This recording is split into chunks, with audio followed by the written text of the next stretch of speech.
안녕하세요. 여기 우리들의 신학 31회 방송을 시작하겠습니다. 오! 네, 저는 번들이고요. 네, 저는 신나입니다. 아우 신나. 네, 신나님 저희가 오늘 다룰 방송이 이제 돌이라는 키워드부터 시작이 되는데요. 돌이요? 슈바이처가 던진 돌. 아, 네. 돌. 돌. 저는 왜 갑자기 그게 돌. 돌 김용광님이 갑자기. 네. 그래서 깜짝 놀랐네. 네, 그분이 또 역사 예수 연구 이런 것도 되게 많이 하셨더라고요. 아, 그렇군요. 네. 네, 저희가 이제 슈바이처가 어떤 돌을 던지셨는지, 자유주의 신학을 무너뜨리는 그 돌을 던지셨습니다. 이제 세 번째, 그러니까 저희가 이제 제가 처음에 시작할 때 이 그림을 안 그려드렸던 것 같은데 이게 저의 한계고요. 역사적 예수 연구는 크게 5개 단계로 나누어서 이제 학자들이 보고 있습니다. 저희가 지난 시간에 봤던 게 첫 번째 단계, 라이마루스와 슈라우스의 단계.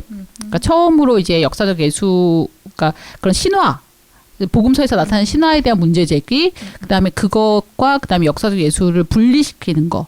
그다음에 두 번째 단계가 자유주의 신학이었습니다. 자유주의 신학에서의 그 포인트는 자료설이라고 볼 수 있어요. 그러니까 마가복음 우선설을 중심으로 해서 그러니까 가장 오래된 전승으로 올라가면 거기에서 그 역사 예수를 만날 수 있을 거야. 그래서 자유주의 신학자들이 중요하게 강조했던 건 뭐냐면 마가복음의 역사성에 대해서 강조를 했습니다. 그리고 또 하나 자유주의 신학에서 특징으로 볼 수 있는 건 뭐냐면 이분들이 이제 그 당시 사조 안에서 합리주의의 반발로 나왔던 낭만주의의 영향으로 인해서 예수의 어떤 감정에 대해서 관심을 가지게 되고 예수의 메시아 의식, 예수는 자신을 어떻게 생각했을까, 이런 것들을 이제 재구성하려는 어떤 시도들이 있었습니다. 세 번째 단계로 오늘 이제 들어가게 되는데 역사적 예수 연구의 붕괴입니다. 아, 붕괴. 네, 이제 와르르 무너집니다. 네. 역사적 예수 연구의 몰락을 가져왔던 이제 그 세 가지 중요한 학문적 통찰이 있었는데, 첫 번째는 슈바이처가 예수의 생애 연구사라는, 제가 알기로는 이게 박사 논문이라고 알고 있어요. 이거를 썼는데, 슈바이처가 여기서 말한 건 뭐냐면 자유주의 신학의 예수 이미지가 저자 자신의 눈에 가장 고귀하고 추구에 마땅한 윤리적 이상으로 여겨지는 인성의 구조를 그대로 반영하고 있다. 그러니까 역사적 예수를 보면, 그러니까 이제 여러 학자들이, 여러 자유주의 신학자들이 역사적 예수에 대해서 뭐 예수전, 그러니까 이런 이제 예수의 전기 이런 것들을 이제 책을 냈는데, 그런 책들에 나오는 예수를 보면은 그 저자가 드러난다. 그 저자가 중요하다고 생각하는 것들을 예수에게 투영시키고 있는 것이 다름 아니다. 그래서 이 사람이 했던, 제가 지금 여기에 안 적어놨는데, 제가 기억하는 바에 따르면 이렇게 얘기했어요. 그러니까 역사적 예수 연구의 어떤 연못에 역사적 예수를 비추어 보면 거기서 떠오르는 것은 저자의 얼굴이다. 라는 그런 식으로 얘기를 했던 것 같아요. 그러니까 결국은 그 자유주의 신학자들이 그려낸 예수는 역사적 예수가 아니라 자기들이 그려내고 싶은 예수다. 라고 얘기했던 거죠. 예수의 생애를 기술하는 것만큼 한 사람의 참된 자아를 잘 드러내주는 역사적 작업은 없을 것이다. 그러니까 하르낙이 그린 예수는 하르낙을 보여준다는 거죠. 두 번째는, 두 번째 굉장히 중요한데, 이제 1901년에 그 브레데라는 사람 학자가, 잠깐, 슈바이처 돌은 끝난 거예요? 네, 끝났습니다. 그렇구나. 네, 슈바이처 돌 끝났습니다. 네. 슈바이처가 이제 이거 끝났어요. 네. 되게 장황하게 기대하세요 막 이랬는데 얼굴은 저자의 얼굴이었다. 끝. 네. 그다음에 이제 그 역사적 예수 연구에서 중요한 학자 중에 한 명이 이제 브레데인데, 이분이 그 메시아닉 시크릿이라는 책을 내요. 근데 이게 뭐냐면 메시아 비밀이라는 제목인데, 마가복음을, 이제 자유주의 신학자들은 마가복음의 역사성을 주장을 했잖아요. 근데 브레데는 마가복음 역사적이지 않다. 마가복음도 저자와 마가 공동체의 신학을 반영하고 있다. 라는 걸 말한 거예요. 그래서 이제 예를 들었던 게 뭐냐면 그 마가복음에 보면은 예수께서 계속해서 나를 밝히지 마라라고 얘기하세요. 그러니까 뭐 이제 그 뭐 마가복음에서 근데 이제 예수를 메시아라고 얘기하거나 하나님의 아들입니다 이렇게 얘기하는 사람들은 거진 다 영적 존재들이거든요. 근데 이제 그 영적 존재들, 그러니까 특히 귀신들한테는 뭐 말하지 마라. 뭐 베드로에게도 말하지 마라. 뭐 이렇게 얘기하시잖아요. 그러니까 말하지 말라라는 게 왜 계속 나오냐. 사실 뭐 나도 그게 보면서 이상했어. 말하지 말라고 말 안 하겠어?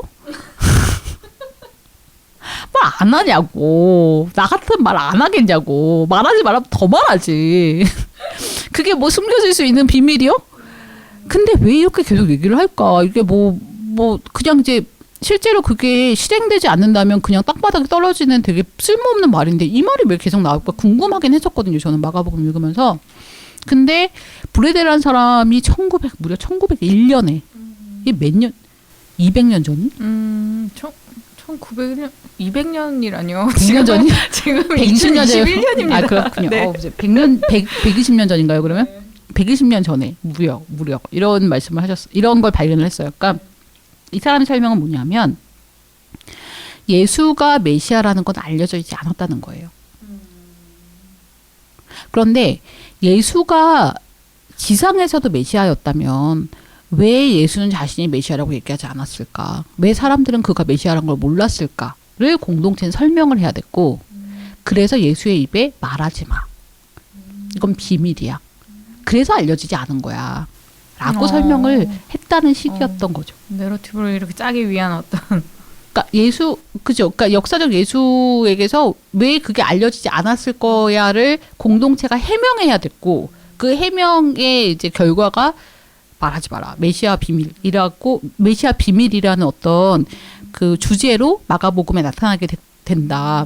따라서 자유주의 신학자들이 마가복음을 파면 역사적 예수를 만날 수 있을 거라고 생각했지만 사실은 마가복음 자체도 역사성을 띠고 있다고만 볼 수는 없다. 공동체의 어떤 필요가 반영되어 있다. 그러니까 그 기독교 공동체의 그 필요가. 그래서 이 브레데가 이런 연구를 함으로써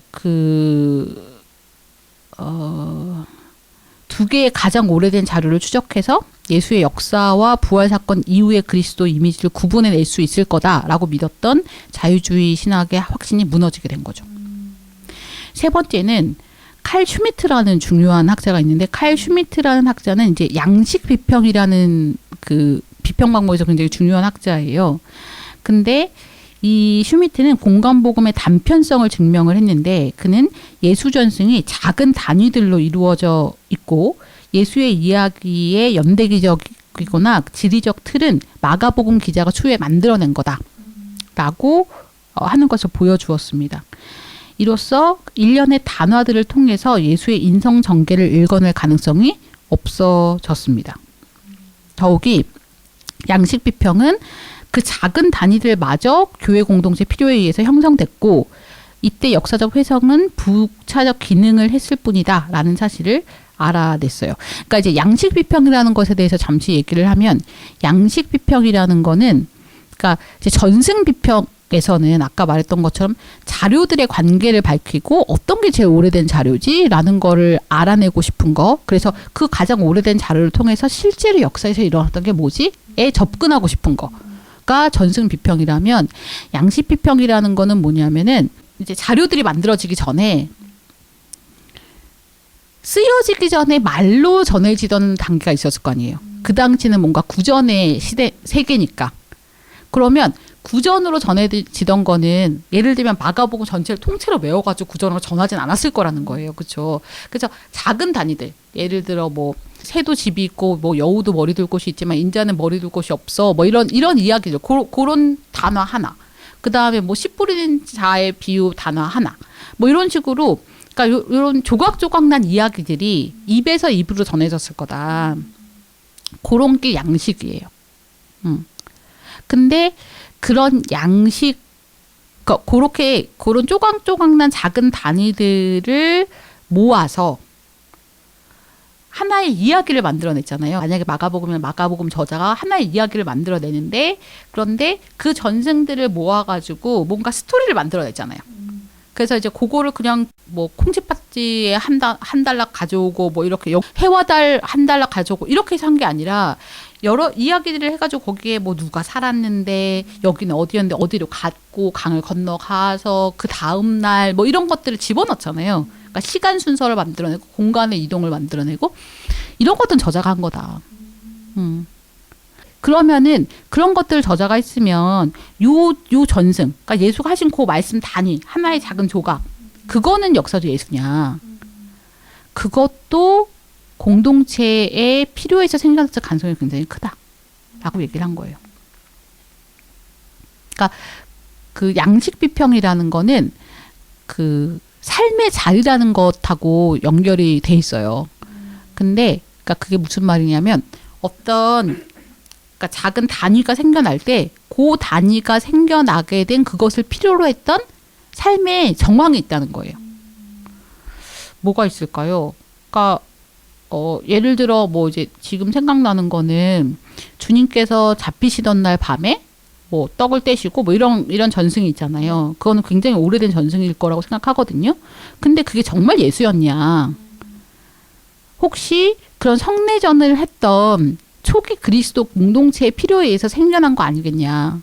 예수께서 그 전날 제자들과 식사를 하셨던 그 핵이 있을 수는 있지만 정말 예수께서 그 자리에서 빵을 떼시며 이것은 내 몸이고 이제 잔을 드시고 이건 내 피고 이렇게 말했을 거냐. 그러지 않았을 가능성이 더 크다는 거죠. 그러면 그렇게 굉장히 오래된 것으로 여겨진 전승조차도 그것이 생겨난 자리는 예수가 아니라 기독교 공동체였을 거야. 라고 얘기를 하면서 역사 예수 연구는 갈 길을 잃은 거예요. 그 어디서 역사 예수를 찾을 수 있어? 가장 오래된 것도 다 공동체에 생겼으면 젠장 역사 예수 못하네. 이렇게 되지 않겠습니까? 그러니까 저는 듣는 의문은 만약에 아까 예를 드신 성만찬 그 현장에 제자들이 있었잖아요. 그 제자의 증언은 확실한 게 아닐까 뭐 이런 생각? 그러니까 제자의 증언이라는 것을 제자의 증언이 어디까지 확실하냐? 이건 잘 모르겠는데, 그러니까 판단하는 건 그런 거예요. 그러니까 역사적 예수라는 거는 뭐냐면 예수를 우리랑 똑같은 존재로 일단 놓고 보는 거예요. 그래야지 연구의 대상이 될 수 있죠. 우리가 신을 연구할 수는 없잖아요. 예수는 우리랑 같은 존재고, 그래서 우리랑 같은 수준의 인식, 그러니까 물론 그러니까 우리 훨씬 더 뛰어나신 분이죠. 그건 맞아요. 예수가 뛰어나신 분인 건 맞지만 세상에 뛰어난 사람이 많지 않습니까? 그 정도 수준에서 보는 거예요. 그러면 이 분이 제자들과 식사를 하면서 그게 마지막 식사인 줄 알았을까? 뭐 예감했을 수도 있죠. 그런데 정말 내 몸과 내 피라는 말을 했을까? 내 몸과 내 피라는 거는 뭔가 너무 신앙적이잖아. 너무 그리스도적이고, 그러니까 대속의 느낌이 들고, 근데 예수가 정말 자기가 대속이라고 생각했을까? 한 인간이 내가 죽으면 모든 인간의 죄가 사해져. 라는 인식을 가질 수 있을까요? 뭔가 베드로도 살아 있었잖아요. 그 바울 시대에 그렇죠. 살아 있었고 예수의 제자들이 그때 있었으면은 충분히 이거는 이야기가 되지 않았을까? 뭐 이런 그냥 상상이 되니까. 근데 이제 복음서를 써야겠다는 생각을 안 했을 거예요. 처음에는. 일단은 그 바울의 글을 보면 예수께서 곧 돌아오실 거라는 믿음이 굉장히 커요. 곧 돌아오신다. 그러니까 곧 돌아오실 텐데 복음서를 왜 씁니까? 굳이 뭐 기록을 남겨? 막 이렇게. 그렇죠. 우리가 살아계실 때 오실 건데 그럼 그때 끝인데. 아, 그래서 바울 서신이 먼저고 그 다음이 복음서군요.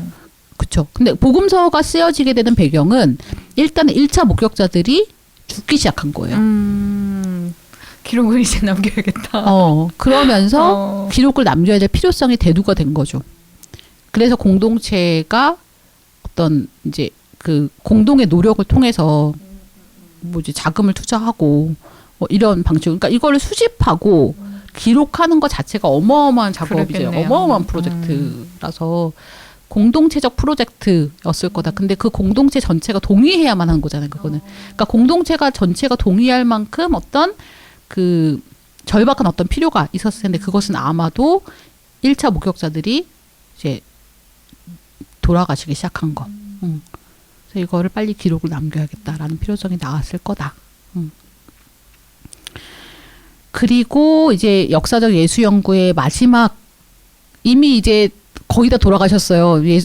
그 슈바이처가 돌 던져가지고 이미 그때 돌 한 방 맞고 거의 지금 엄청 심하게 휘청거리다가 이제 뭐 그 브레데의 메시아 시크릿 그 다음에 슈미트의 양심 비평적인 연구 결과 이런 것들 거의 이제 관에 누우셨는데 그 관의 마지막 못을 박은 네. 사건은 1차 세계대전입니다. 아.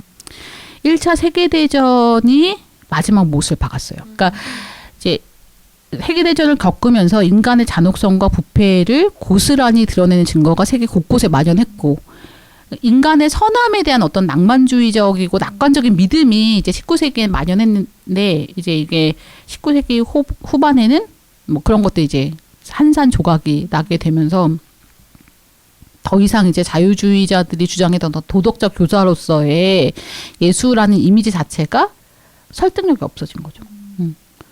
얘들아 이렇게 살아야 돼. 그렇게 말하면 사는 세상이어야 되는데 그렇게 안 맥혀. 그건 너무 나이브한 인간 이해죠, 사실은. 그리고 예수가 살았던 시대에도 그렇게 나이브한 인간 이해는 가지고 있지 않았을 거예요. 왜냐하면 예수가 살았던 시대는 로마 제국주의 시대잖아요. 그러니까 로마 제국주의 하에서 로마 제국만 있었던 것이 아니라 그 밑에 분봉왕들, 헤롯 왕가가 있었고, 그리고 성전 체제가 있었고, 이렇게 막 몇 중으로 그 민중을 수탈하는 정말 수많은 사람들이 그냥 굶어 죽어야 되는 그런 세상에서, 그리고 뭐 이제 뭐 십자가의 처형이라는 게 엄청나게 끔찍한 일이지만 예수 시대에는 그런 일들을 로마는 비일비재하게 저질렀어요. 그럼 자기의 어떤 가족과 동료들이 같은 촌락민들이 그렇게 십자가형으로 죽어가는 것을 목격하는 사람들의 어떤 세상이라는 거는 낭만주의와 어떤 계몽주의 시대의 신학자들이 생각했던 그런 사회는 전혀 아니었던 거죠. 그렇죠. 프랑스 혁명 때도 막 단두대 그냥 다 같이 보잖아요. 애들이고 어른이고. 그러니까요. 그런 시대를 경험하는 사람들의 어떤 정서라는 거 완전 달라질 수밖에 없죠. 그래서 1차 세계대전은 그런 영향을 가져왔고 1차 세계대전이 가져온 것 중에 가장 큰 것이 이제 회의주의라고 볼 수 있을 거예요. 인간에 대한 회의적인 어떤 시각, 세상에 대한 진보에 대한 이런 회의적인 시각이 찾아올 수밖에 없었겠죠. 여기에서 나타나신 분이 바로 그 유명한 루돌프 불트만입니다. 아, 불트만 선생님. 네, 불트만 선생님이 이제 불트만은 역사적 예수 연구의 중단을 역사 예수 연구는 불가능하다라고 이제 주장을 했어요. 그러니까 일단 슈바이처 이후로 많은 학자들은 역사적 예수를 회복하는 것이 방법론적으로 불가능하다라고 생각을 하게 됐고요. 신앙의 기초를 역사적 연구의 불확실한 결과에 두는 것은 신학적으로도 불필요하다. 그러니까 역사적 예수 연구를 해봤더니 계속해서 다른 모습이 나오는데 거기에 신앙의 기반을 둔다는 것이 무슨 의미가 있냐. 그거는 위험하다라고 생각을 하게 된 거죠. 특히 불트만은 역사적 예수는 기독교의 신앙과 삶에 적합하지 않다고 주장을 했습니다. 왜냐하면 그러니까 불트만의 관심은 뭐냐면 기독교 메시지를 20세기의 사람들에게 소통시키려는 노력의 일환으로 신약 성서의 언어를 어떤 참된 존재까지 불트만이 관심을 가졌던 거였던 실존적인 거였거든요. 그걸로 해석하고 언어를 비신화화했어요. 불트만의 실존은 불트만이 저 잘 몰라요. 근데 이제 불트만의 실존 신학이라는 게 굉장히 중요한데 불트만의 실존은 하나님과의 말씀과 만남으로써 일어나는 믿음의 반응이고 이 믿음은 역사적 예수에 있지는 않아요. 이 믿음은 예수를 그리스도로 선포하는 교회의 캐리그마에 대한 각 사람의 반응이다. 라고 이 사람이 캐리그마요. 네. 자, 캐리그마라는 거는 그냥 되게 간단한 그리스어예요. 캐리그마는 캐리소라는 선포하자라는 그리스어의 명사형이에요. 선포란 뜻이에요, 그냥. 그러니까 선포된 예수라는 거죠. 불트만이 포착한 건 뭐냐면 예수는 하나님 나라를 선포하던 자였다. 그런데 예수가 죽은 후에 그는 선포의 대상이 되었다. 라고 얘기해요. 그게 캐리그마의 예수예요. 선포된 예수. 선포된 예수란 건 그럼 뭐예요? 부활 이후에 그리스도 신앙의 중심이 되는 거죠. 그러니까 그 불트만이 보기에는 초기 기독교의 신앙도 역사적 예수에게 자기 믿음을 두는 게 아니라 선포된 예수에게 두는 것이기 때문에 우리의 신앙이, 그러니까 지금 위에서 이제 그 전 시대의 자유주의 신학자들은 역사적 예수에게 신앙의 중심을 둬야 된다고 봤던 거잖아요. 그런데 불트만이 생각하기에는 역사적 예수라는 건 어차피 재구성이 불가능해. 우리가 찾을 수가 없어. 그리고 내가 생각하기에는 그러니까 그러니까 모든 복음서들이 이미 선포된 예수에 대해서 얘기하고 있잖아요. 그렇다면 우리의 믿음 자체도 그 선포된 예수에게 둬야지. 왜 역사적 예수로 자꾸 가려고 하냐? 그건 어차피 불가능하다. 방문으로 불가능해. 라고 얘기한 거죠. 불트만은 선포자인 역사적 예수. 하나님의 나라가 가까이 왔다라고 선포하는 역사적 예수와 선포된 그리스도를 구분을 합니다. 그래서 역사적 예수와 그리스도, 선포된 그리스도, 캐리그마의 그리스도는 이렇게 구분이 되는 거예요. 그리고 그리스도 믿음의 참된 근거는 어디 있다? 참된 믿음의 대상은 역사적 예수가 아니라 선포된 그리스도다. 라고 주장을 했습니다. 그 역사적 예수에 대해서 우리가 알 수 있는 것 또는 알 필요가 있는 것은 그의 가르침에서 모을 수 있는 그의 존재 이해인 반면에 예수 생애와 인격에 대해서는 우리는 거의 아무것도 알지 못한다. 그래서 이제 그 자유주의 신학에서는 예수의 자의식 연구를 자꾸 했잖아요. 근데 이제 불트만은 그런 것도 적법하지 않다. 우리가 예수의 자의식을 어떻게 하냐. 맞는 말이죠. 예수의 머릿속으로 우리가 어떻게 들어가겠어요. 뭐 불트만은 정말 뛰어난 분인 것 같아요. 그러니까 어떻게 돌아 계속 불트만으로 돌아가는 것 같아요. 불트만 대체 어떤 존재인지 참 천재인 건가? 갑자기 네. 네, 불트만을 피할 수가 없더라고요. 공부를 해보니까. 그리고 이제 불트만이 이렇게 주장을 합니다. 우리가 예수의 생애와 인격에 대해서는 모른다. 그렇지만 그의 메시지에 대해서는 일관성 있는 어떤 그림을 그릴 수 있다. 그러니까 그 예수가 우리의 신앙의 대상이 되면 된다. 그러니까 사실 불트만은 역사적 예수 연구에서 어떤 그 기독교 신앙을 어떻게 지켜낼 수 있을 것인가에 대해서 꽤 합리적인 대안을 내놓은 사람이라고 볼 수 있어요. 불트만은 어쨌든 철저한 루터란 목사예요. 신앙, 그러니까 기독교가 어디에 기초할 수 있는가에 대해서 얘기를 한 거죠. 실질적으로. 불트만은 이제 양식 비평의 위대한 선구자입니다. 그래서 이제 복음서 양식을 분석을 했고요. 그는 예수에 대한 이야기가 얼마간 구전으로 회자되다가 빠르게 다양한 양식을 취하게 됐고 그게 초기 교회에 의해서 작업되고 마지막으로 편집돼서 복음서 기자들에 의해서 복음서라는 틀 안에 자리를 잡았다라고 주장을 했습니다. 이 전승의 단위들에서 후대의 첨가가 벗겨지면 역사적 예수로 접근할 수도 있으나 그러니까 역사적 예수 연구에 대해서 단초는 남겨둔 거예요. 사실. 있을지도 몰라. 라고 남겨둔 거죠. 이게 중요합니다. 기억을 해두세요. 네. 많은 것들은 교회에 의해서 만들어진 것으로 초기 그리스도교 공동체의 삶의 자리와 초기 캐리그마를 반영하고 있다. 그래서 사실 복음서들은 선포하던 자였던 역사적 예수가 어떻게 선포된 자, 부활하신 주가 되었는지 그 과정을 보여주는 거다라고 얘기를 합니다. 불트만은 바울이나 요한 같은 신학적 천재들에 의해서 다듬어진 선포되고 비신화화된 예수야말로 그리스도교 신앙의 적절한 초점이다 라고 얘기를 했습니다. 바울은 사실 기적을 거의 얘기하지 않잖아요. 요한도 그 무리를 걷고 이런 거 안 나와요. 기적 이야기가 나오긴 하지만 그 기적 이야기는 대부분 어떤 표징으로 어떤 다른 더 큰 의미와 연결되어 있거든요. 그래서 이제 그 불트만이 바울이나 요한이 비신화된 예수를 그린다라고 말할 수 있었던 것 같고요.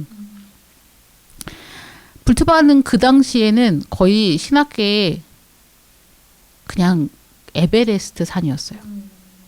눈을 들면 불트만이 보였던 거지. 정복할자 그 누구뇨? 그래서 이제 그 당시에는 불트만과 바르트라는 양대 아, 산맥이 있었다. 뭐 이제 그런 시대는 다시는 오지 않는다. 뭐 이런 얘기를 어디선가 들은 적이 있는데 칼바르트. 불트만이 이렇게 말하면서 1950년대 많은 학자들이 이 역사적 예수 연구를 포기를 하게 됩니다. 그래서 뭐 이제 많은 사람들이 여전히 양식 비평적이거나 이런 연구들을 통해서 그 역사적 문제들을 연구를 했지만 역사적 예수까지는 가지 않은 거예요. 그냥 역사적 예수를 얘기하지 않은 채로 이제 그 다양한 어떤 단화들에 대한 연구를 진행을 했다고 해요. 그래서 전 신기하죠. 그런데 이제 이 선포된 그리스도에 대한 불트만의 강조랑 회의주의로 인해서 역사적 예수 연구가 이제 와르르 무너지고 다시는 생존할 수 없을 것 같았는데 이게 살아나게 되는 계기가 또 생깁니다. 그게 바로 네 번째 단계로 넘어가는 거예요. 1953년에 이제 에른스트 케제만이라는 불트만의 제자예요. 근데 이제 불트만의 제자들의 모임이 있대요. 근데 그 모임이 열렸던 마르부르그라는 곳에서 이제 역사적 예수 연구에 대한 어떤 필요성을 제기하게 되는데 이런 필요성을 느끼게 됐던 거는 역사적 예수 연구가 포기되면서 2차 세계대전 즈음에 학자들이 목격했던 현실과 연관이 되어 있어요. 그 불트만에 의해서 확산된 어떤 역사적 예수 연구에 대한 회의주의가 어떤 결과를 낳냐면 일단 예수는 존재한 적이 없다. 라는 어떤 극단적 추론이 확산됐고 또 한편에서는 나치 이데올로기의 영향을 받은 일단의 학자들이 어떤 주장을 했냐면 예수는 유대인이 아니다. 유대인에 맞선 아리아인이다. 아리아인이 이제 독일 혈통이죠. 그러면서 나치의 유대인 말살에 동조를 합니다.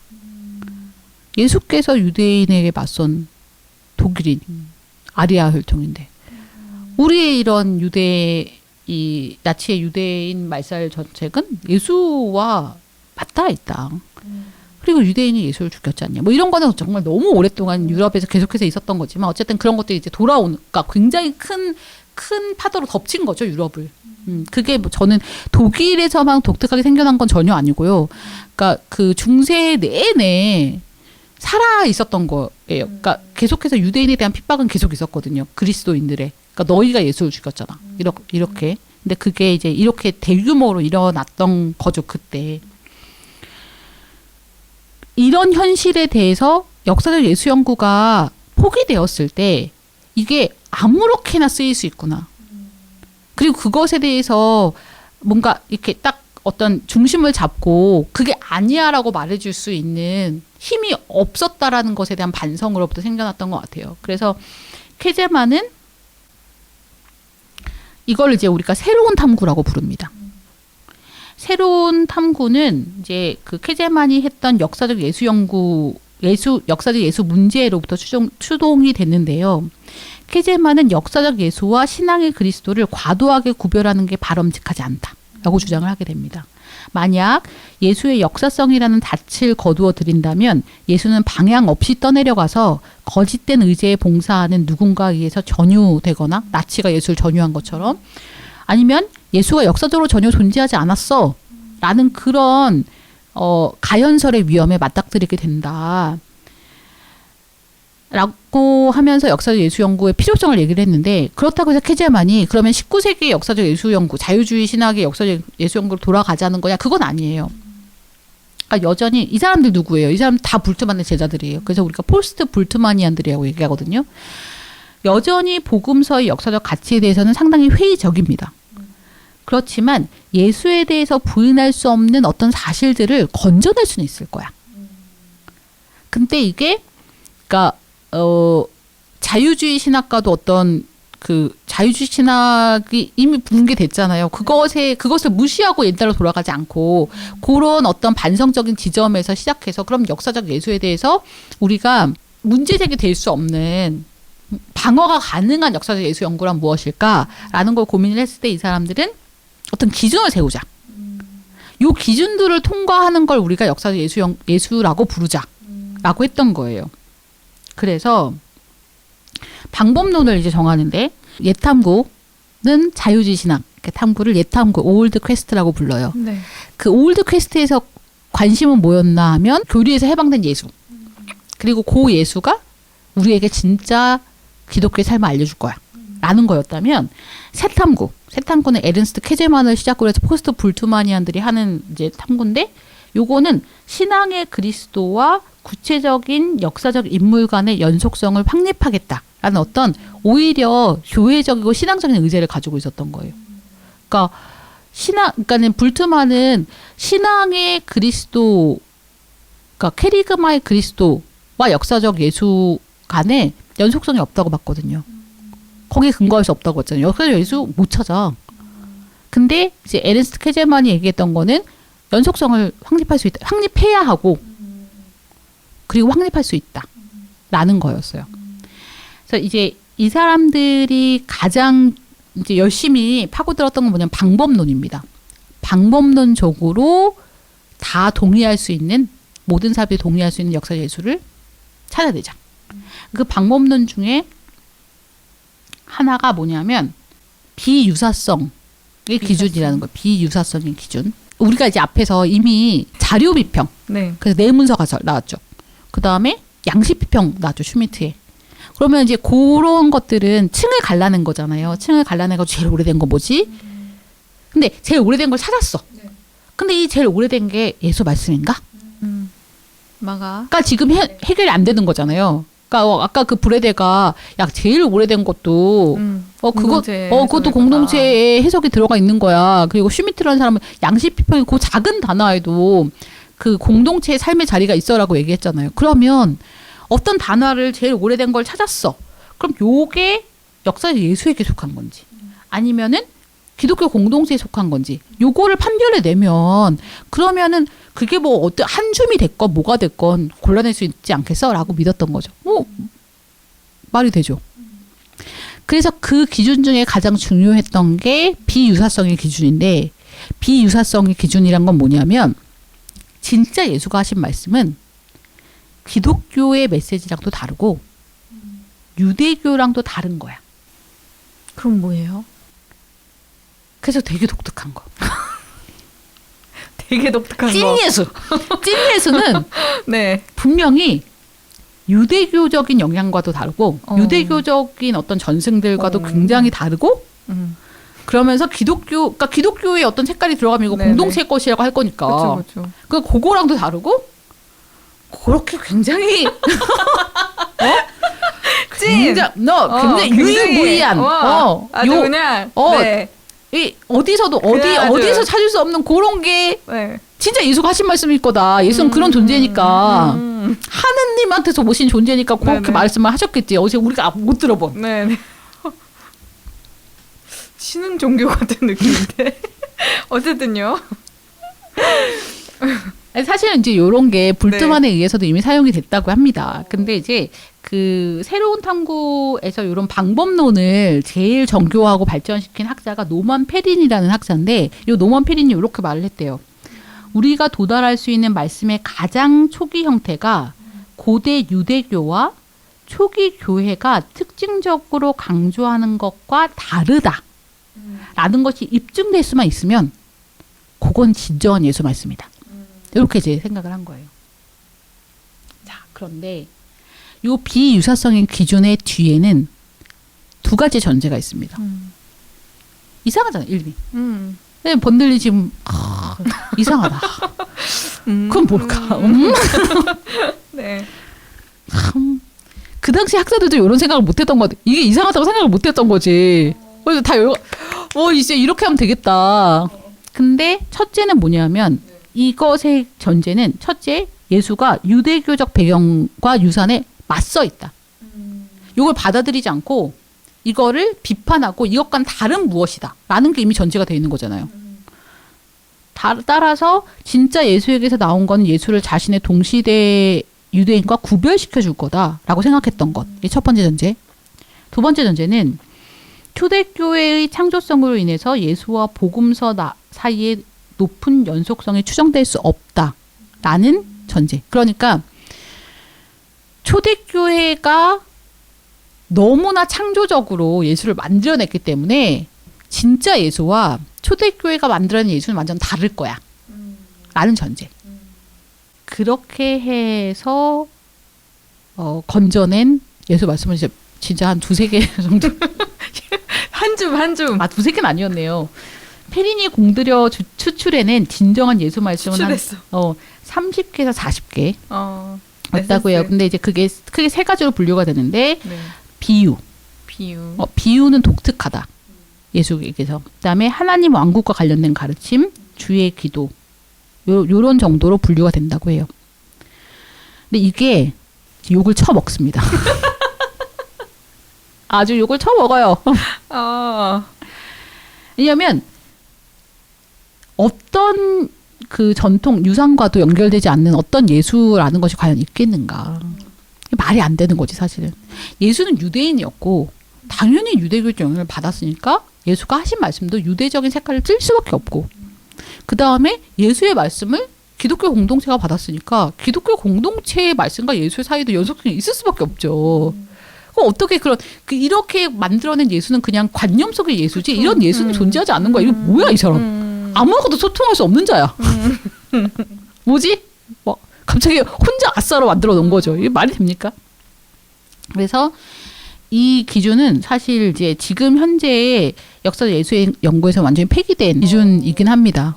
근데 이제 다른 이제 이 당시에 학자들이 사용했던 그 기준들, 방법론 중에 뭐 다중증거의 기준이라는 게 있어요. 그거는 지금 학자들에 의해서 쓰이고 있어요. 다중증거의 기준이란 건 뭐냐면, 그러니까 아까 전에 우리가 이제 마가복음과 큐복음은 각자 다른 자료잖아요. 근데 어떤 이야기가 마가에도 나왔어?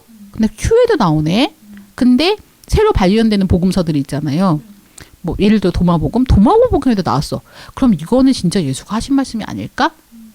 이런 걸 이제 다중증거의 기준이라고 하는데, 이런 건 이제 아직도 사용을 하고 있습니다.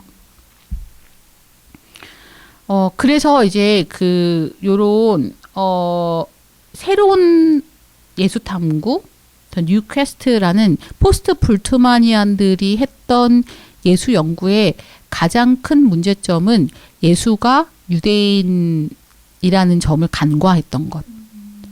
그래서 뭔가 이제 독일 전체에서 흐르고 있었던 반셈조까지는, 그러니까 뭐 반유대주의까지는 아니더라도 그런 경향을 벗어나지 못한 거죠, 사실. 이제 동시대에 유대교의 예수 연구가 진행이 돼요. 그러니까 유대교에서 예수 연구를 한 거예요. 근데 유대인 학자가 예수 연구를 하는 이제 이 흐름에서는 사실 예수는 유대인인 거죠. 그러면서 이제 그런 뉴퀘스트의 어떤 역사적 예수와 굉장히 다른 예수가 그려내지는 거죠. 뉴퀘스트에서 그려낸 예수는 당연히 유대인이 아니에요. 그러니까 학자들마다의 어떤 접근이나 사용하는 방법론이나 이런 거에 따라서 얼마나 역사적 예수가 그러네요. 다르게 그려지는지 자신의 정체성을 분리될 수가 없네요. 그게 계속해서 보여준. 그러니까 슈바이처의 말이 하나도 틀리지 않죠. 그러네요. 그리고 슈바이처의 연구에 기반해서 이제 불트만이 그렇지 않은 예수를 그려내는 건 불가능하다라고 말한 것도 어쩌면 굉장히 통찰력이 있는 주장이라고 할 수 있습니다. 마지막 단계, 네네. 5번째 단계, 역사적 예수에 대한 제3의 탐구라고 부릅니다. 제3의 탐구는 뭐냐면, 그러니까 방법론을 이렇게 써도 문제가 생기고 결국은 학자들이 그려내고 싶은 어떤 선입관, 전제에 따라서 역사적 예수가 완전히 달라지는, 그러니까 다시 사실 회의주의가 도래할 수도 있는데, 이런 회의주의가 도래하기 전에 어떤 일들이 생기냐면 1980년대 중반경에 예수 연구에 완전히 새로운 어떤 활력을 이렇게 불어넣어주는 연구들, 그 다음에 발견들이 이제 생겨나게 됩니다. 제일 중요했던 것 몇 가지를 얘기해 보면, 예수가 살고 죽었던 제2성전기 유대교에 대한 연구가 활발해져요. 제2성전 유대교라는 말 자체가 그렇게 오래된 말이 아닌 것 같아요. 여기에 대한 연구가 굉장히 활발해졌고요. 그 다음에 새로운 문서들, 그러니까 쿰란 동굴의 두루마리랑 나그 한 마디, 이건 이제 알렉산드리아에서 발견된 새로운 문서들이 출판되기 시작합니다. 출판이 안 되면 학생이 사용할 수가 없잖아요. 출판되기 시작했고, 잘 알려진 텍스트들, 예를 들어 요세푸스라든가 랍비 문헌들, 미경들, 위명 서신 문헌, 이런 그 잘 알려졌던 텍스트들에 대해서 좀 더 정교한 연구가 시작돼요. 그러니까 예를 들어 요세푸스 같은 경우에 요세푸스가 글을 굉장히 많이 남겼는데 이전 학자들은 요세푸스를 그냥 그러니까 액면가 그대로 받아들였던 것 같아요. 근데 이제 지금 제가 보고 있는 어떤 요세푸스에 대한 연구들은 요세푸스를 액면가 그대로 받아들이는 게 아니라 요세푸스 거슬러서 읽기도 하거든요. 그러니까 요세푸스가 어떤 사람이 글을 쓰건 자기 입장에서 쓰는 거잖아요. 그러니까 그걸 사실 그대로라고 받아들이면 안 되는 거잖아요. 근데 그거를 이제 그렇게 읽기 시작한 게 오래되지 않은 거예요. 그러면서 새로운 발견들을 하게 되는 거죠. 요세푸스가 원래는 그 유대인 반란군의 장군이었는데 로마에 투항하거든요. 베스파시안이라는 장군이 이제 그 갈릴리를 치러 왔을 때 투항해요. 그리고 베스파시안이 황제가 될 거다라는 예언을 하면서 실제로 황제가 됐거든요. 그래가지고 이제 완전히 뭐 대박 났죠. 대박 났죠. 근데 그러고 나서는 그런 유대의 전쟁이나 이런 것들 굉장히 부정적으로 그리거든요. 이 사람이. 근데 그거는 요세푸스 입장이지. 그걸 이제 거슬려서 읽어서 역사적인 사실을 재구성해내려는 그런 시도들을 하게 되는 거. 그것도 고고학이 이제 엄청난 발견들을 쏟아내 놓습니다. 그래서 예수 전승에서 만나게 되는 장소들, 예루살렘, 갈릴리 지역의 다양한 도시들, 마을들 이런 것들에 대해서 이제 많은 것을 더 알게 해줬죠. 근데 이제 그러한 연구들이 나오면서 이전까지는 뭔가 예수가 살았던 그 시대에 단일한 유대교가 존재하고 예수는 그 단일한 유대교랑 맞섰고 이런 식으로 이해를 했다면 전혀 다른 그림들이 그려지기 시작한 거예요. 그래서 예수가 살았던 유대 세계가 유대교 신앙을 살아내는 방식 자체가 엄청 다양했다. 그러니까 단 하나의 유대교라는 게 없었던 거예요, 그때는. 단일한 유대교라는 거는 예루살렘 성전이 70년에 무너지잖아요. 그러면서 랍비 유대교만 살아남아요. 랍비 유대교를 중심으로 해서 유대교라는 어떤 단일한 그 정체성이 구성되기 시작했던 그때서야.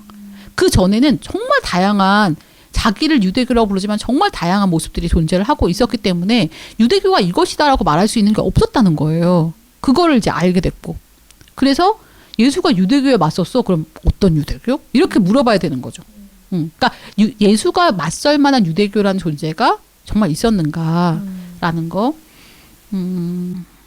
그다음에 그 당시 시대에 헬레니즘이 굉장히 만연했다라는 거. 그러니까 그것도 새로운 발견이었죠. 그러니까 헬레니즘이 굉장히 만연했고 실상 그러니까 유대 성전의 발굴지에서 발견된 그런 문서들을 보면은 예루살렘은 거의 뭐 헬라화돼 있었다라고 볼 수도 있대요. 그럼 이제 그런 것들이 학자들한테 어떤 영감을 주는 거죠. 그러면 예수는 헬라어를 말했을까? 예수도 헬레니즘을 알았을까? 이런 거. 그러니까 대표적인 학자 중에 이제 존 도미닉 크로산이라는 학자는 예수를 헬레니즘화된 예수로 그려줘.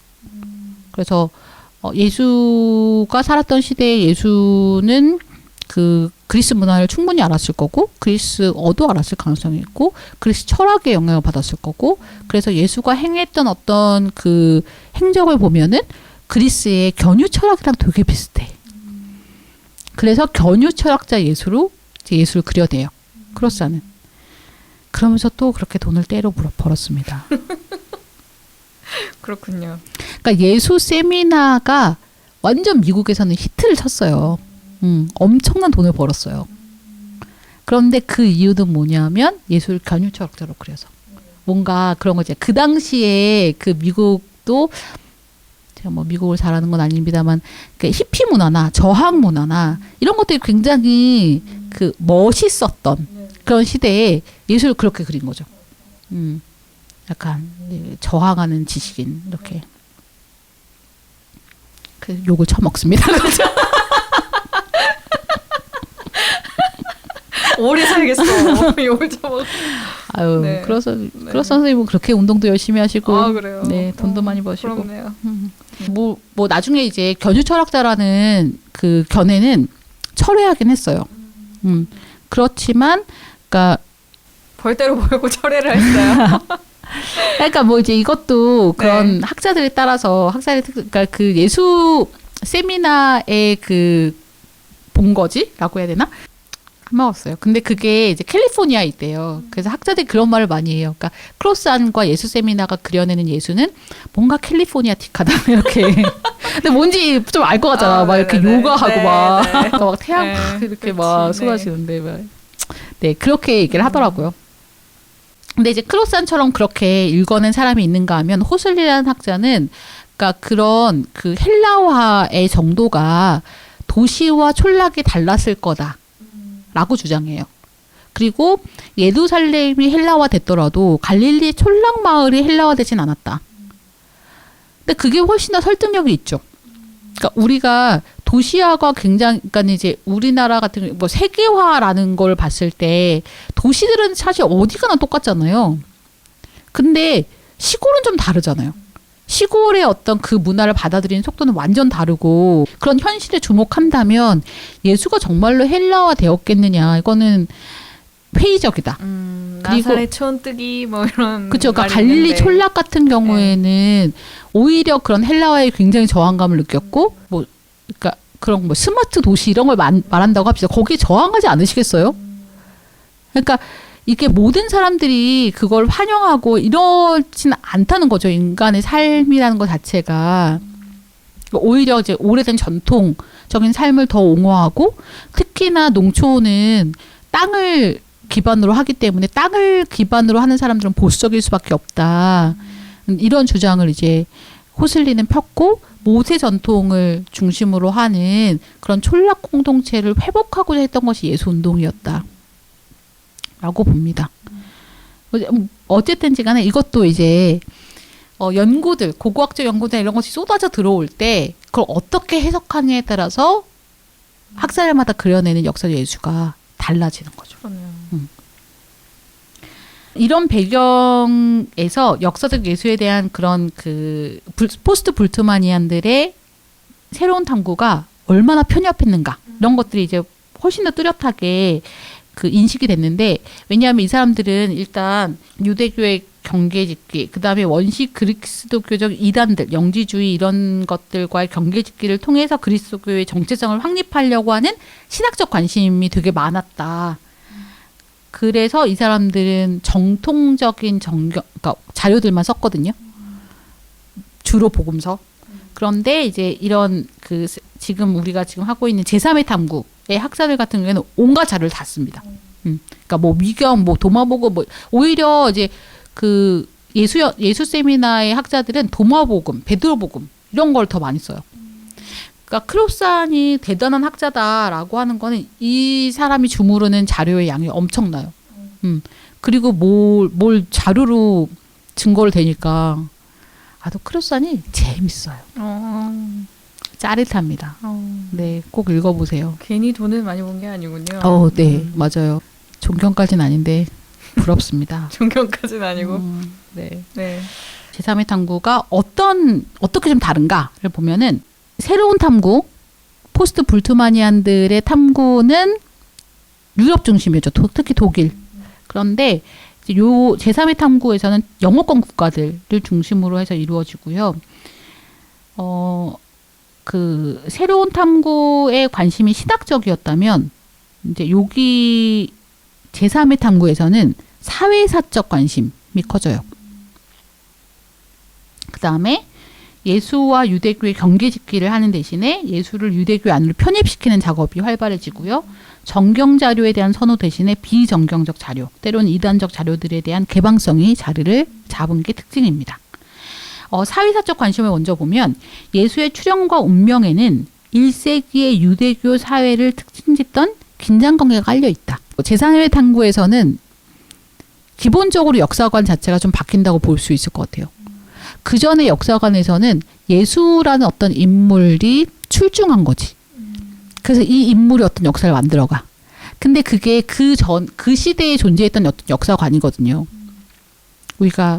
제가 이제 그 고등학교 다닐 때 국사 시간에 배웠던 역사관도 약간 이런 식의 역사관. 그러니까 주요한 인물들을 중심으로 해서 역사를 배우는.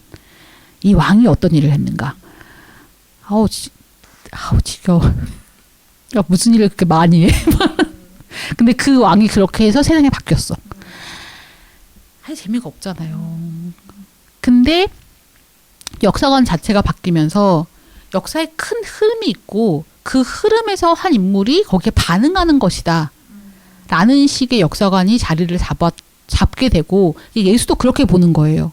그러니까 예수란 인물이 어떻게 등장할 수 있었느냐. 그 시대 상황 속에서 그 시대 상황과 어떻게 조응하고 어떻게 반응하면서 이런 인물이 생겨나게 되는가를 보게 되는 거고요. 그래서 여기서 연구를 하는 거는 그 당시에 유대의 어떤 상황들과 비슷했던 다른 사회, 다른 역사에서의 운동과 비교하는 그런 걸 이제 이런 거를 비교 종교라고 부를 수 있는지 잘 모르겠는데 예를 들면은 천년 왕국 운동을 연구를 하는 거예요. 그 천년 왕국 운동은 때마다 일어나잖아. 역사에서 반복해서 일어나거든요. 그러면은 그러니까 이런 천년 왕국적 운동들을 보니까 어떤 그 하나같이 공통적으로 압도적인 예언자적 인물에 의해서 주도가 되더라. 그러면 요거를 원시 그리스도교에 적용을 해볼까? 그럼 여기서 예수가 어떤 역할을 하고 있는지에 대해서 볼 수 있지 않을까? 이런 식으로 이제 생각을 하는 거예요. 사회학적 관점에서 볼 때 부활 이전의 예수 집단과 부활 이후의 그리스도교 사이에는 연속성이 존재를 한다. 여기서는. 그리고 원시 그리스도교에 떠도는 카리스마적 인물들은 예수의 삶과 설교 스타일을 계승을 했다. 그러니까 그 전에 있었던 뉴퀘스트랑 어떻게 다른지가 이제 보이죠.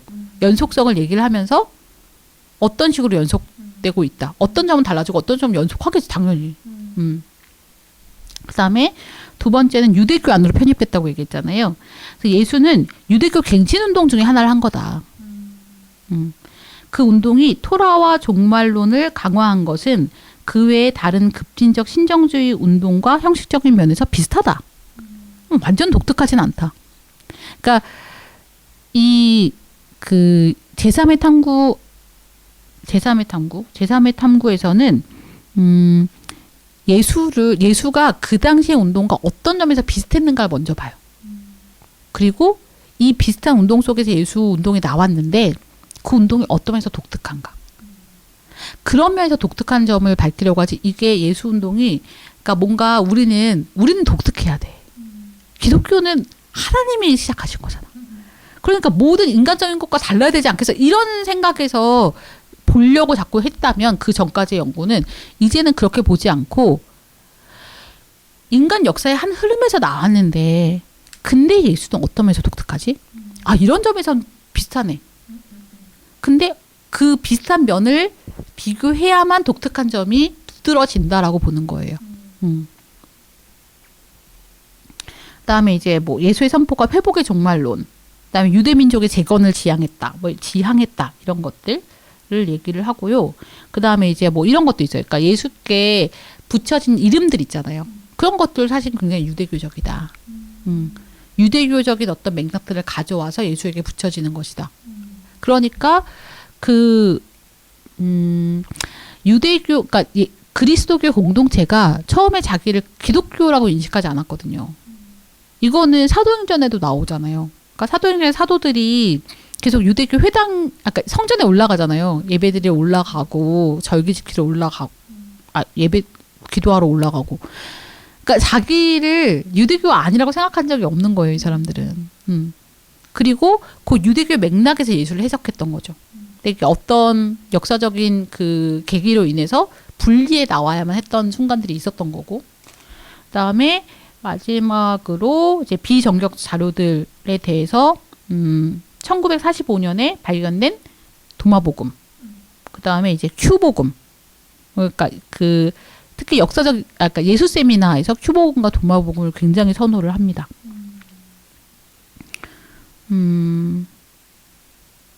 네, 뭐 이 정도. 다른 복음서도 되게 많은데 크로스는 많은 걸 얘기를 하지만 어쨌든 네, 그런 것들을 이제 얘기를 하고요. 그 사이에 이제 제3의 탐구의 예수연구는 다양한 지류를 분야를 했어요. 그래서 우리가 아마 들어본 적이 있으실 것 같은 NT 라이시, 톰 라이트 또 역사적 예수연구에 이제 한 지류를 형성하고 있고, 제임스 던, 호슬리, 뭐 그리고 유대교 학자들 중에 버메스, 성이 생각이 안 나. 버메스라는 학자도 되게 중요한 학자라고 하고요. 뭐 다른 제가 다 모릅니다만 여러 이제 지류들로 분화가 돼 있는 것 같아요. 근데 그 가운데 가장 중요한 흐름은 비종말론적 예수 이미지로의 회귀라고 볼 수 있다고 합니다. 그러니까 요게 이제 그 예수 세미나의 얘기죠. 여기서는 예수가 견유학파의 영향을 받아서 역설적인 삶의 지혜를 설파한 사람, 특히 헬레니즘 영향을 받고 유대교 주변부까지 들어간 유대교 견유학자로 간주가 됩니다. 또 다른 계열의 학자들은 지금까지 이어져 온 연구를 계승해서 예수를 종말론의 틀에서 해석하고 유대교의 한 복판에 위치시킵니다. 예수는 유대교의 재건을 꿈꾸었다, 이렇게 말하는 학자가 이제 샌더스, E.P. 샌더스 같은 학자. 유명하신. 네. 그 게르트 타이센 같은 경우에는 이제 두 번째 흐름을 지지를 하는데, 이제 타이센이 이렇게 말해요. 비종말론적 예수는 갈릴리보다는 캘리포니아 지역의 색채를 띠고 있는 것 같다라고 얘기를 합니다. 근데 타이센은 사실 그러니까 요렇게 그러니까 예수 세미나를 비판을 하긴 하지만 예수 세미나랑 비슷한 부분도 되게 많긴 해요. 제3의 탐구의 이런 다양한 흐름에는 공통점이 있습니다. 우선 이들의 연구는 예수 연구의 방법론적 전제였던 차이의 기준, 아까 전에 겁나 욕 처먹었다는 거기서 확실히 결별을 했고, 역사적인 개연성의 기준을 추구해요. 역사적 개연성이라는 기준을 다시 이제 세운 거죠. 그리고 유대교의 맥락에서 타당성이 있고 원시 그리스도교의 출현을 설명할 수 있는 것은 역사적인 것으로 받아들일 수 있다라는 새로운 이제 기준을 세우고 연구를 진행하고 있습니다. 그 다섯 번째 단계 제3의 탐구는 지류들이 되게 많아서 이제 제3의 탐구를 살펴보려면은 뭐 샌더스도 되게 중요한 학자고, 그다음에 NT 라이트도 중요한 학자고, 그다음에 뭐 예수 세미나로 우리가 퉁치긴 하지만 예수 세미나 안에도 되게 결들이 좀 다르더라고요. 그리고 제임스 던도 완전 또 다른 역사적 예술을 얘기를 하고, 그래서 이제 그 학자들을 각각 살펴봐야 되는데 뭐 그거는 네, 제가 할 수 있는 건 아니라서 저는 여기까지 소개를 하는 것으로 하겠습니다. 역사적 예수 연구가 저는 이제 필요하다고 생각하는 것은 어쨌든 우리가 신학적으로 어떤 주장을 할 때 그거는 예수에게 기반할 수밖에 없잖아요.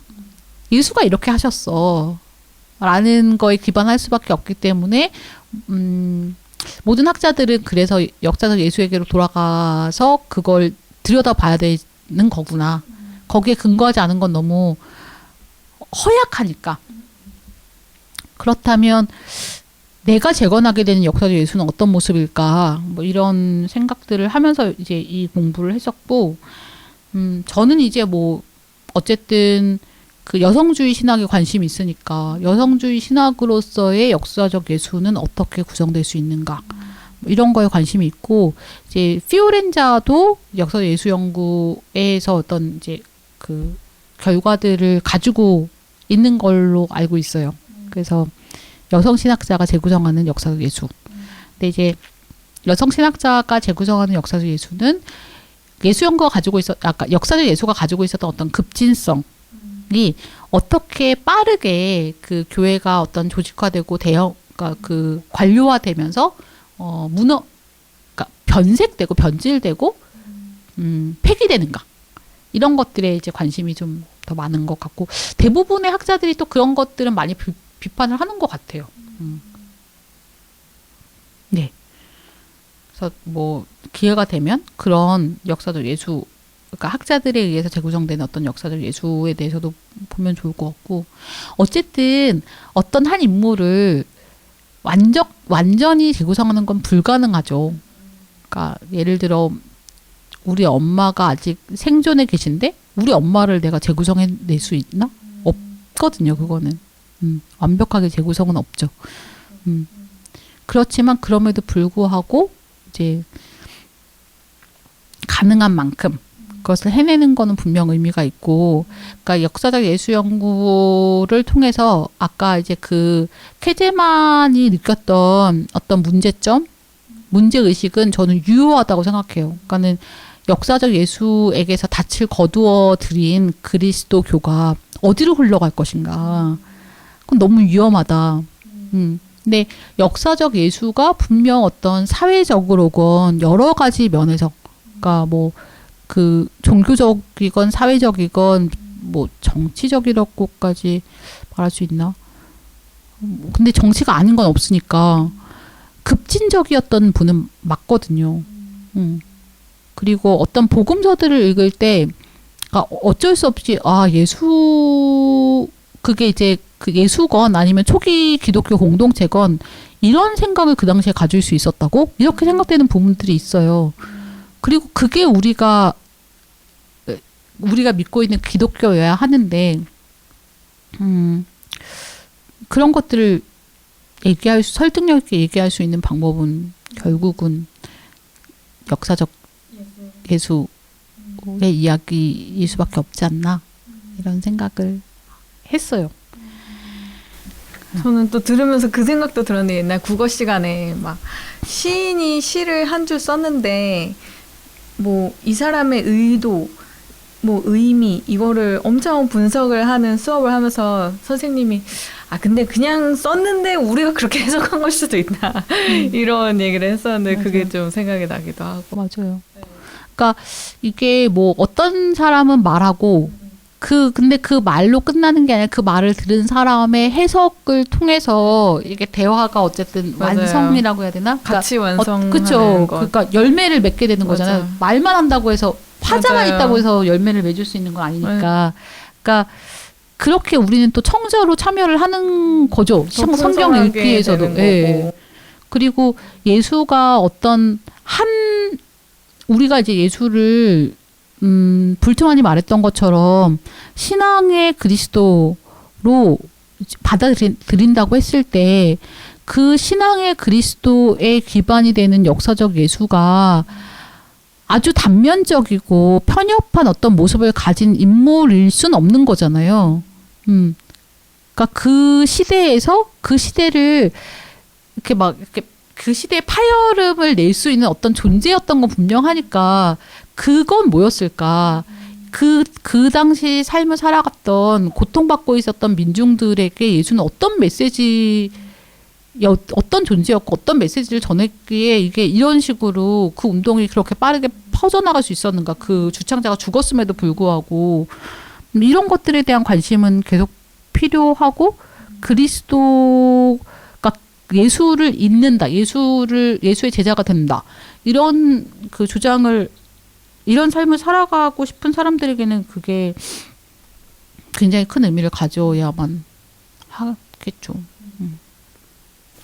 네. 네. 유익한 시간이네요. 저의 이 네.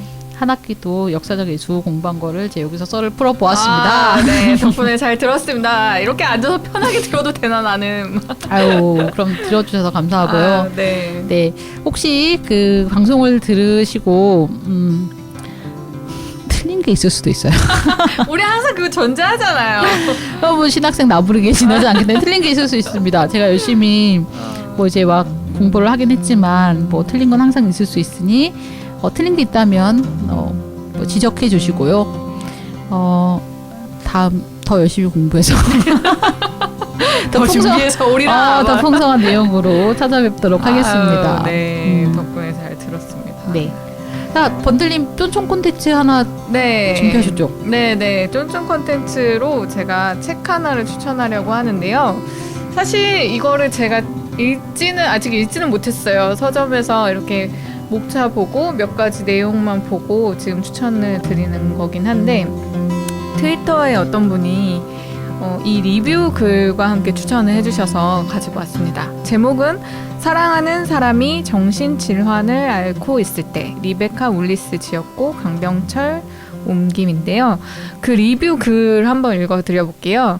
이 책을 번역하신 강병철님은 서울대 의대를 졸업한 의사 선생님으로 따님이 제가 추측하기로는 정신질환을 앓고 있으신 것 같습니다.